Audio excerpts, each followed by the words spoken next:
राहुरी तालुक्यातील देवळाली प्रवरा येथील श्रीराम मंदिरात श्रीरामनवमी उत्सवानिमित्त आज भक्तिमय वातावरणात दीपोत्सव मोठ्या उत्साहात साजरा करण्यात आला।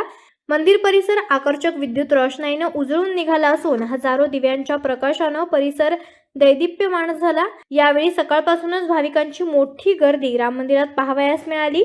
सकाळी पूजा, अभिषेक, मच्छिंद्र महाराज निकम यांचे कीर्तन आणि महाप्रसाद पार पडला। यावेळी माजी आमदार चंद्रशेखर कदम आणि मान्यवर उपस्थित होते। सायंकाळी श्रीराम मंदिर आणि परिसरात दीपोत्सवाने कार्यक्रमाची शोभा अधिकच वाढली।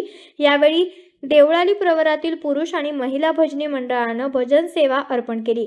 त्यानंतर महाआरती संपन्न झाली। उपस्थित भक्तांनी श्रीराम जय जय राम या नामघोषात उत्सवाचा आनंद लुटला। संपूर्ण परिसर भक्तिरसात न्हावून निघाल्याचं चित्र पाहायला मिळालं।